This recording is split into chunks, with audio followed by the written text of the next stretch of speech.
August 7th, 1942. Guadalcanal, Solomon Islands.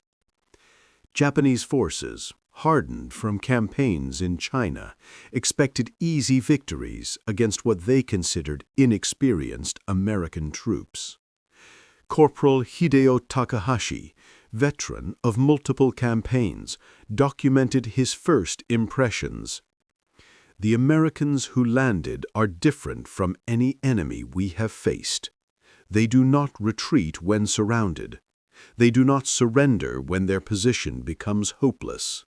Most disturbing, they fight at night as if darkness gives them strength rather than fear."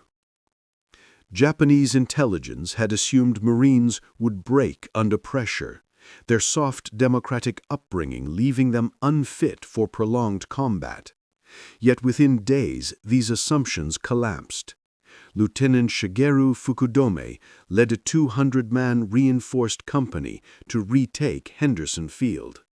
Trained to expect panic and retreat in darkness, his unit instead walked into a meticulously prepared Marine killing ground. Night after night, Japanese forces discovered that Marines attacked with precision, courage, and an unshakable will to advance, even under heavy fire. By the dawn of August 21, only a fraction of Fukudome's men remained alive. Sergeant Kenji Matsumoto, another survivor, reflected, "We were taught that Americans are individualistic, that they will not sacrifice for their comrades. This is false. I watched a Marine machine gunner continue firing with both legs shattered. His assistant immediately took the weapon and continued. We lost 40 men to that position alone." The shock of these encounters was not just in numbers, but in the systematic mental and physical training that created men capable of accepting casualties unimaginable to Japanese officers. Japanese soldiers quickly realized they were facing an enemy whose combination of discipline, courage, and relentless commitment would define the Pacific War.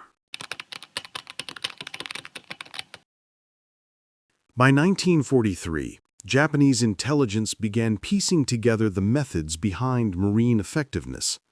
Private Tadashi Yamamoto, who would later fight on Iwo Jima, first heard of it in briefings. The American Marines undergo training that would be considered criminal abuse in any civilized army. They are broken down mentally and physically, then rebuilt into something that barely resembles the soft civilians who entered. They are taught to view death in combat as honorable, to never surrender, to fight until physically incapable. This training created soldiers willing to accept enormous casualties while maintaining unit cohesion. Unlike Japanese soldiers who fought under Bushido, Marines combined the same warrior ethos with industrial support and relentless reinforcement. The result was a military force capable of systematic, repeated attacks that Japanese planners could neither halt nor anticipate. The contrast between Japanese and American preparation became brutally clear at Tarawa in November 1943. Rear Admiral Kiichi Shibasaki commanded 4,500 defenders in fortifications considered impregnable. Within 76 hours, the 2nd Marine Division proved him wrong. Private Tadashi Ogawa, one of only 17 Japanese survivors, described waves of Marines who absorbed heavy fire, advanced relentlessly, and captured every objective. Nearly 64% of the Japanese garrison perished in less than 4 days. The message was unmistakable. Nothing could stop the Marines once they committed. From Saipan to Peleliu, Japanese observers began calculating the cruel arithmetic that defined Marine operations. Captured documents detailed shock and awe. Marines accepted casualty rates that would break any rational army. Major Yoshi Takahuri on Iwo Jima noted that even after inflicting 10,000 casualties in a week, the Marines' advance never slowed. Second Lieutenant Toshio Yamamoto, captured on Saipan, observed the logistical superiority firsthand. We expected exhausted troops with limited supplies after 3 days of combat. Instead, Marines ate hot meals, received ammunition by truck, rotated off the line, and received medical care. Their supply dumps contained more ammunition than my entire regiment possessed. The combination of relentless combat, superior logistics, and rapid reinforcement created a fundamental imbalance. Japanese forces, limited in manpower and resources, could only delay. The Marines could continue advancing indefinitely. This insight reshaped Japanese defensive strategy. Victory was impossible. Only delay and attrition remained viable. Before Marines became synonymous with full-scale invasions, elite units tested Japanese defenses. The 1st Marine Raider Battalion executed deep penetration operations that terrorized Japanese positions. Colonel Kono Ichiki, on Guadalcanal in August 1942, faced 900 raiders in a night assault. His 700 casualties in just 20 minutes demonstrated an unfamiliar, lethal reality. Americans were comfortable fighting in darkness, adapting rapidly, and exploiting every weakness. These tactics, initially the purview of raiders, soon spread throughout Marine units. Standard infantry now fought continuously, day and night, with small unit initiative, integrated communications, and relentless pressure. Japanese troops, accustomed to controlling the night, found themselves under attack 24 hours a day with no respite. The brutal calculus of industrialized war became clear as battles progressed. Japanese soldiers observed Marines fight with not just courage, but the backing of a nation's full capacity. Artillery, air support, flamethrowers, tanks, demolition teams, all coordinated with precision. Lieutenant Shigeru Fuku's diary captured this. The Marines do not fight as individuals. They fight as parts of a machine. Riflemen fix our position. Machine gunners suppress. Mortars blind. Artillery destroys bunkers. Tanks advance with infantry. Aircraft bomb positions, all within minutes. This system combined the warrior ethos Japanese soldiers recognized with logistical, technological, and tactical advantages they could not counter. Battles like Peleliu illustrated the devastating synergy. Japanese troops could hold positions, but Marines advanced regardless, inflicting casualties and capturing objectives systematically. High casualties did not break Marine morale, they reinforced it. Every fallen comrade demanded vengeance.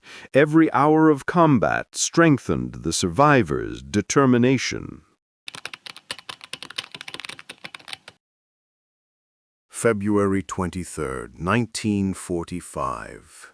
Mount Suribachi, Iwo Jima. Private Tadashi Yamamoto crouched in a concrete bunker, recording thoughts that could have earned execution if discovered. The Marines stormed his position under withering fire. One absorbed a grenade blast to protect his squad and kept fighting despite catastrophic injuries. Within minutes, the position fell. 21,000 Japanese defenders occupied Iwo Jima, dug into 18 kilometers of tunnels and fortifications.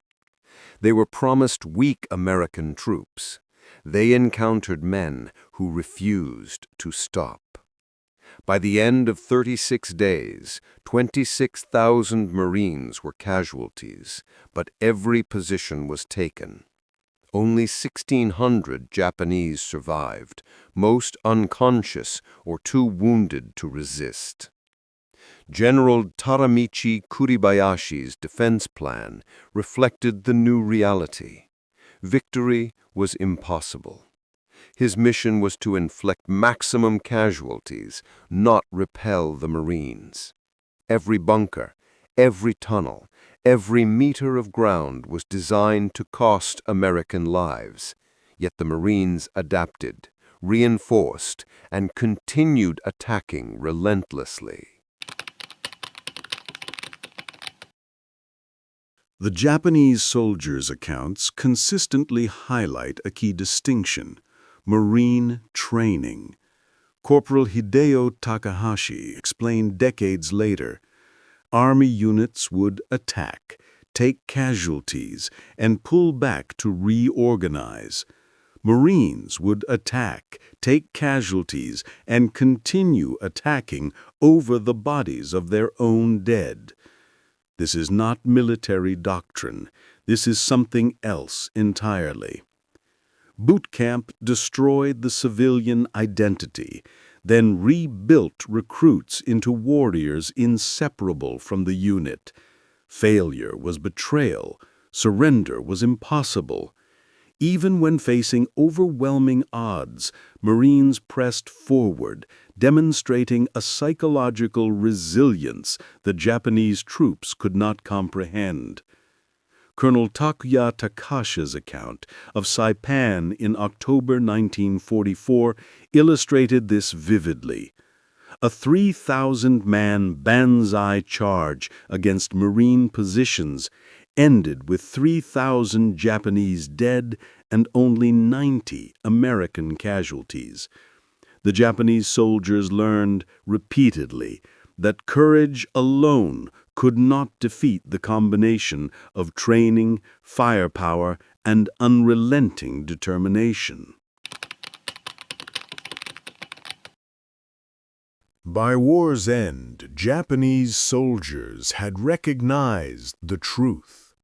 Marines combined warrior ethos, industrial might, logistical superiority, and advanced tactics into an unstoppable force. Private Tadashi Yamamoto's final diary entry before his death summarized the reality. The Marines will win not because they are braver than we are, not because they want victory more than we do. They will win because their nation gives them everything they need to win, and they will use those resources without mercy until we are all dead. From Guadalcanal to Okinawa, Marines suffered 86,000 casualties, including 19,500 killed, yet never failed to take an objective. Japanese post-war analysis concluded the Marines represented the ultimate expression of American military power. Spirit alone could not defeat material and preparation combined. Japan's fate was sealed before many battles even began. The lessons were clear. Courage and training matter, but against an enemy who combines relentless human will with industrial capacity, attrition alone becomes a weapon. The Marines embodied this lethal equation: unstoppable, disciplined, and utterly devastating.